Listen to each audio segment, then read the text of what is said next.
Chicago, because we're going to zero in on this date, September 1st, 1972. This is one of the greatest classics of all time, the cage match of this night. Let me tell you, nobody that witnessed this will ever forget it.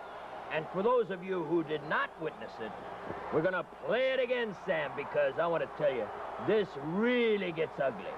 This is what you call cage action with no heart.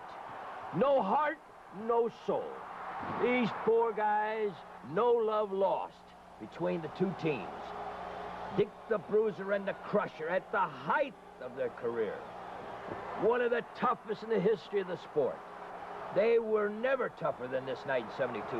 In fact, we had to go and get the best, toughest referee we could find to handle a match. Jersey Joe Walcott, the former world heavyweight boxing champion, and you see him right there coming in and out of your screen.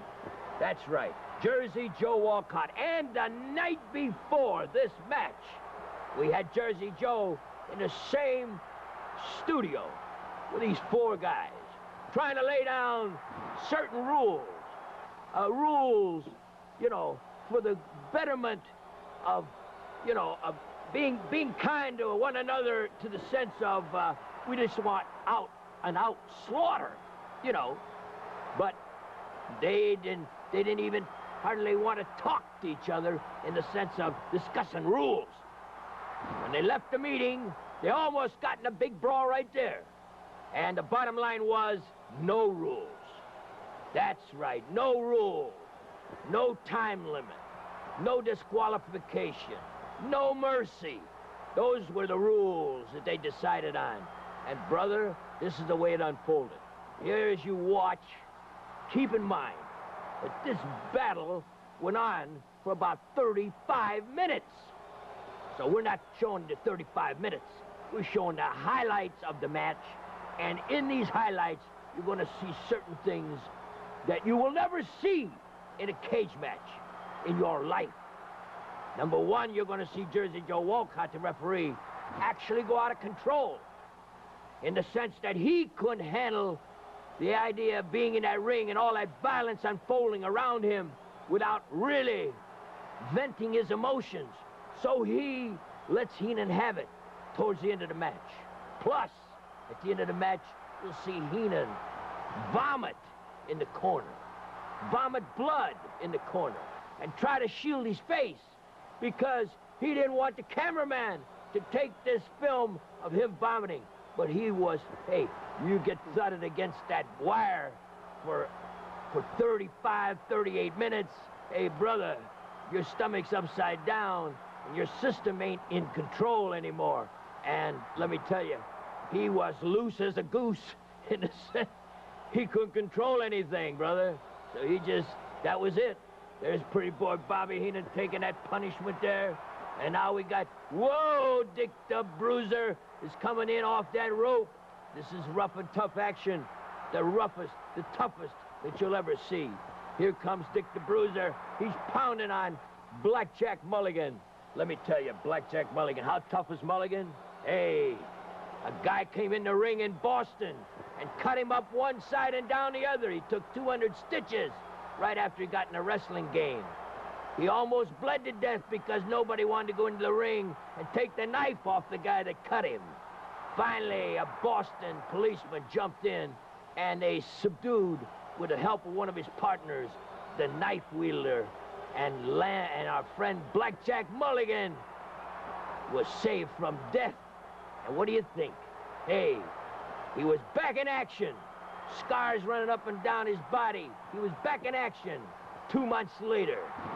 And I want to tell you, that's how tough and rough he was. He was tough. He didn't care. And Lanza didn't care.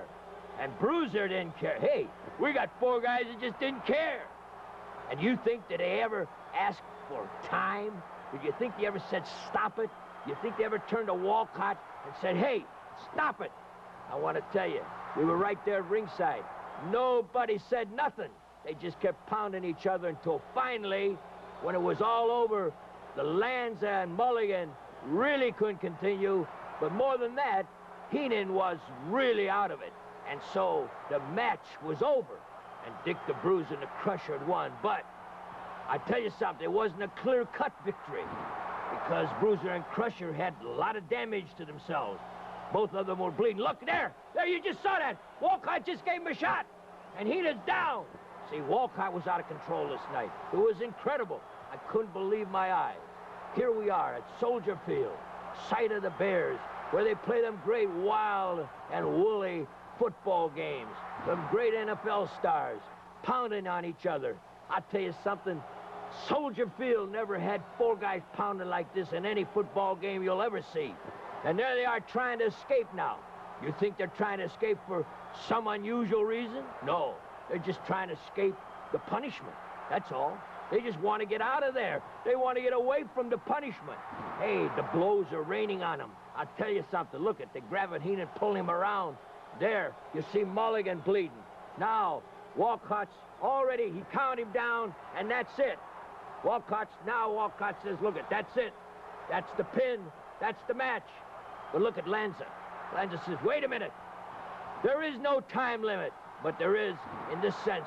See, Mulligan has hurt his knee, but still he could continue. But this is, now look at this, is ugly. Look at this. Heenan throwing him into that fence. That's what you call sadism, brother. That's what you call monstrousism or whateverism. This is bad. This is what you call brutality in wrestling at its worst. And don't ever forget it, fans. Don't ever forget this match, because this was the wildest, greatest, the most brutal cage match ever. And it's a Hall of Fame classics that will live forever. And every time it's played, wherever it's played, people are going to go and flinch and maybe cry. And they're going to scream and they're going to moan. But that's all right. We want you to see the best of the best on the Hall of Fame Classic. Now Heenan's throwing up. Hey, that's what I call, hey, he gave it all, Bobby boy. You gave everything you had. And I know that you don't like us to see this, but let's show it to the fans to see what ugly is in wrestling. That's where it was then.